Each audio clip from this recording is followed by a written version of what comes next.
Good morning. After 3 days, it will be exactly 1 month since I came back from a 1 year mission in Georgia. I used to work in the mission of the European Union for Georgia after the conflict in 2008 between Russia and Georgia. This was my second mission. I first worked 2010, 2011, the first time, and the second time I started in 2012 and worked until September 2013. Actually, this is my fourth mission. I was twice in Bosnia and Herzegovina, once in the mission of S4 in Sarajevo, and the second time in 2006 in EUFOR mission of the European Union in Vitesse, a small town between Sarajevo and Banja Luka. And after that, I went to other two missions. I don't know whether to say I'm lucky or not so lucky, but I belong to the first women having graduated the military school in Trnovo in 2010. So I can say that the first two graduates were, so to say, the white sparrows in the Bulgarian army. So whatever we underwent as attitude to women in uniform went through us. And it happened so that I was the first woman ever to graduate the military academy, Rakovski, and I was the only one to be admitted, the only woman among 94 men, which was as well very difficult. I was very happy that after this breakthrough, the women colleagues took the same path, and it's not considered to be any more any extraordinary event. That's a normal practice to let women apply for different specialties and graduate the military academy. And thus I decided to try the next challenge, to apply for a mission, because more or less until the year 2000 it was almost impossible. It used to be explained that it's unacceptable women to get involved in missions. So if I can use the academic approach, I would divide things not so I would undertake an approach which is not separating women and men, but I would say that there are various models of attitude to this problem.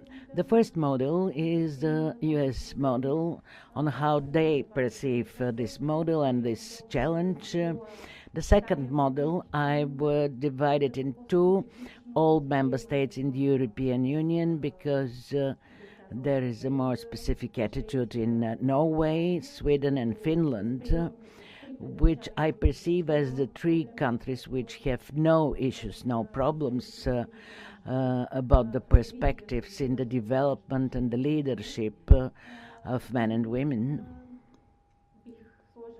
And I would list a third approach, which would be the new European member states, which are just beginning to learn. And I would even say that the Balkan model of acceptance is lying here as well. I was in Georgia, as we can say that they're almost our neighbors. We have only the Black Sea, which is between the two countries.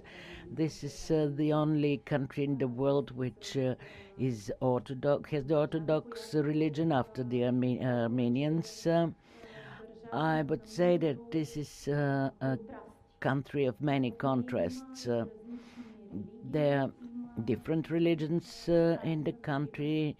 Abkhazia is there. This is this region which is perceived as the separatist part, which is split without the agreement of Georgia, and South Ossetia, where religion as well is Orthodox. I had the opportunity of working in an office which was 50 kilometers away from South Ossetia when the conflict happened. The European Union is the only international organization at present which is acting on the territory of Georgia. The other international organization is the Red Cross, but as you know that they're independent, they always turn down collaboration because they are afraid they might be accused of not being correct. They are always acting independently. They always warn that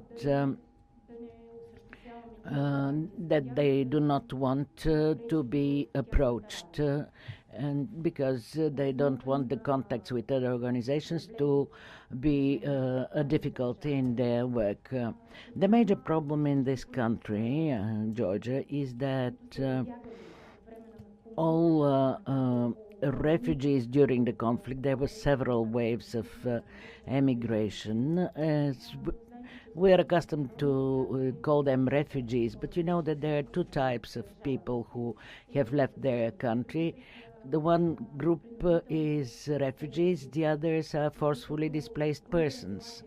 And since Georgia was a territory incorporating South Ossetia and Abkhazia, actually the people who have left those two territories do not have the status of refugees. They have the status of displaced persons, which is additionally aggravating the work with men and women who represent these two regions.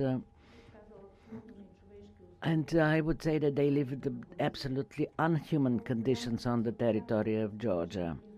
Many of them are very close to Tbilisi. Another portion of those people is displaced all over the country, concentrated in different regions. And I started by saying that this country is the second country which adopted Orthodox religion. Because when someone goes to an African country, or when one goes to Afghanistan, you have specific expectations. There is, preliminarily what you might see in such a country, not to be shocked. But when I went to Georgia, I thought that I'll see something which is similar to Bulgaria, to the rest of the countries on the Balkan Peninsula or in Europe. But what was shocking is, if I can describe it in one sentence, is that this is a state which is Christian by religion and with extremely Oriental mentality. What I mean by that, there, the men, the status of men is similar to that in Arab countries. The man is just all day long playing different games, backgammon, cards. They drink. They almost do not work.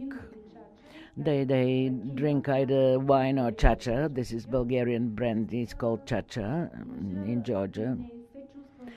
The man is not feeling committed to take care of the livelihood of the family. It's women who work chiefly there. They take care of the family, they work, they make the income for the family. Men are usually involved either in politics or in some kind of business. It's very difficult to say what is business and what they understand under this word in Georgia. Although after the governance of Mikhail Saakashvili started, which will be over on the 27th October, where the presidential elections will be held, I would say that any of our countries couldn't only dream about the safety and security which has been provided by him. I used to work on 3 shifts. Sometimes I was going home by myself during the night. Nobody would bother you. If you forget your purse somewhere, you will find it in an hours. The crime is a minimum rate. The biggest crime is that someone steals chicken of one's neighbor, but this is something unique, it's very rare. People are split into extremely poor and extremely rich people. There is no middle class in the society. The chief category the European mission worked for, because we had three functions to perform. One of the functions was to surveillance of the borderline between Abkhazia and Georgia, and South Ossetia and Georgia. The second task was humanitarian activities, and we had to work under this task with the people, as I said, the displaced person, the forcefully displaced persons, which have lost their homes. Almost none of them had employment, neither women nor men. And the solution of Saakashvili was to give them about 500 square meters land. So if they're able to produce something of this very small piece of land, just to satisfy their own needs, not for business sake. And when I came back in 2012, I was surprised to see that an European project had started. They are trying to do something in common to attract them to develop certain type of business, like dressmaking, some farming and selling the produce of the land, but this is to satisfy their domestic market. You know that Russia has put them in an economical embargo and they are unable to export anything they produce. Unfortunately, the borderline is, their border is between Russia, Ossetia and Caucasus. So they are completely blocked by Russia. They used to be one of the main producers, of the biggest producers.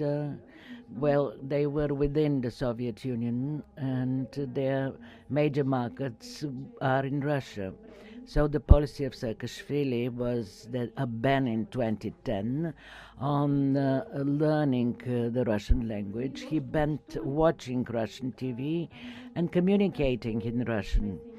And you cannot imagine the number of mixed marriages between with Russians or Ukrainian and Georgians on the other side. The Georgian language, which are very, very proud with it, is that this is a unique language with a unique alphabet, which is, there are about 5 million people, but it's only the Georgians who use this alphabet. There are no official data, but I suspect that there are less than 5 million people living in Georgia. As I said, there are different religions: Orthodox, Christians, Muslims, and I would say that there is a big influx from Iran now. They even had some alleviated visa regime with Iran, and they were criticized for that by the European Union. And as well, Turkey has very much entered the country. They have purchased a lot of their lands and taken over the business.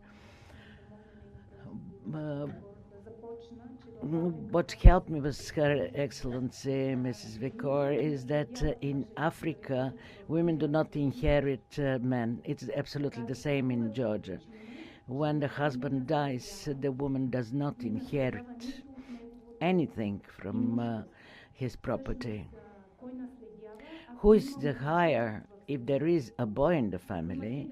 If there are three girls, let's say, it's only the son who inherits the father.